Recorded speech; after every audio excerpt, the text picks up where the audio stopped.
Hi guys. So the first box here shows standard proportions, okay? We're gonna add the features to the face. You start doing that by adding a vertical line that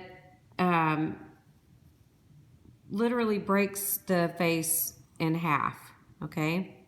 So just a vertical line right in the center. Then we're gonna just, eyeball it, look at it, and, guess about midpoint is here. And so we're going to draw a horizontal line that extends. And now you have kind of a cross here. This line is the eye line, okay? Now, from about halfway from your eye line down to the chin, and I would say that's about here, okay? We're going to draw another horizontal line. This is going to be your nose line, okay? About halfway from the nose line down to the chin, I would say that's about right there. And we're going to draw that out. This is going to be the mouth line, okay, the mouth line. So now let's put some of these together. So we're going to make some eyes, and this is not, we're not looking at perfect symmetry on this time, guys, because this is just about understanding proportions, okay? So I am going to make the little iris with the pupil and color that in, because I am going to be using that in just a moment, okay?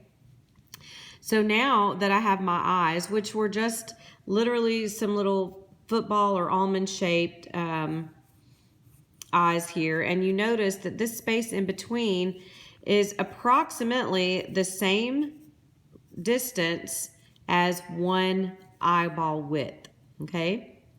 Now I'm going to take this line here, okay? Starting here at the corner of my eyes, I'm going to draw two vertical lines straight down.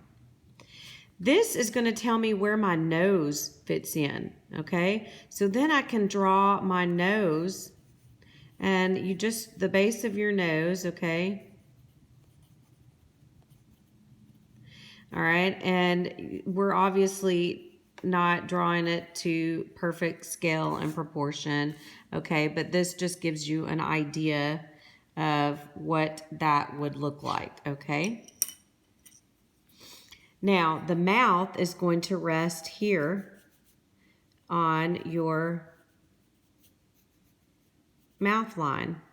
And how do I know where to stop my mouth? Well, that's another great point. The center of your pupil is a good guideline.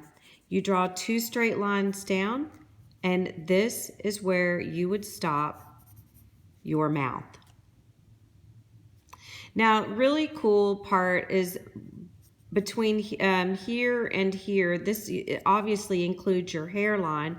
About a third of the way down is your hairline, okay? So depending on what type of hairstyle you have, mine is more swoopy. I would have, my hairline coming a little bit different, and of course my hair would come down in a different way. So I'm not going to finish this completely out because, I want to just see the basic hairline, and you can see how now the eyes being in the center don't look so odd, okay? The last thing that we're going to put are the ears, and they fit perfectly in between the eye and the nose lines, okay? Of course, my ears are not quite that big, but anyway, just it doesn't matter what it looks like. Just I'll go back and erase and correct later, okay? But they fit perfectly in between these two lines, okay? All right, now let's go on to altered proportion. Altered proportion, as you saw in the video, was anything that was accentuated, and totally exaggerated. So your features are exaggerated. So if I drew, instead of a really nice oval, if I drew a really long face and, and had some nice hair going this way, and I am really exaggerating this dude's hair, or lady. I'm not sure who this is going to be yet.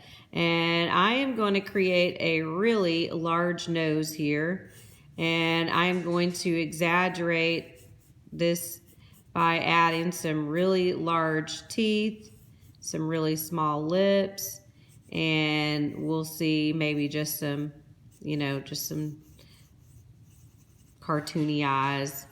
And you can have some big ears or little ears or not, and that's up to you too, okay? So this is exaggerated because the mouth is not going to be that large. The nose is not going to be that large. The eyes are, number one, not that shaped, and they're not going to be like that. And people's hair normally don't, fly away like that on a regular basis. So this is altered proportions, and this is very commonly found in cartoons and character drawings. The next proportion that we're going to talk about is that of miniature proportions. And as you saw on the slides, if we had just some buildings, no, I'd take that back. Let's just say I have a cup, because I'm looking at my mug right now.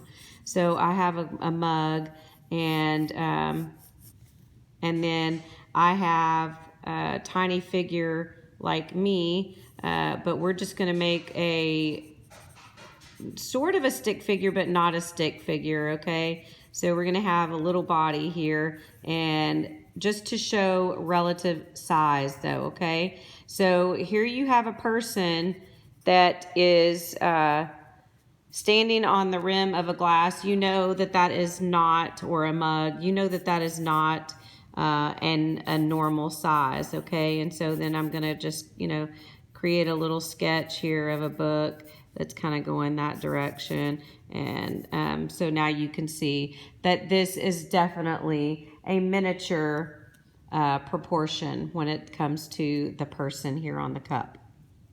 Now, when we talk about monumental proportion, we're going the opposite direction. We're going extraordinarily large. So if I had, this is where I'll put the buildings. I'll put some buildings and, a couple of skyscrapers or something. And we're going to just have a little opening there where the, where the street would be going that direction. And here's your nice big building in the background. Okay. So yes, I am sketching this as fast as I can, and it just looks fantastic, doesn't it? Okay. So anyway, we're talking about huge city, and then you've got a person or like the Marshmallow Man that is going to come out, and he is going to be roly-polying down the sidewalk here in front of all of this stuff, okay? So he is obviously not as tall as the buildings and or anything like that, but we're making him that tall, okay? So anyway, there's my little Marshmallow Man. He's got a feather in his little hat. Oh, he looks more like a jack-o'-lantern now. Just in time for Halloween. There we go. He's a giant pumpkin. All right. That's even better. Yep.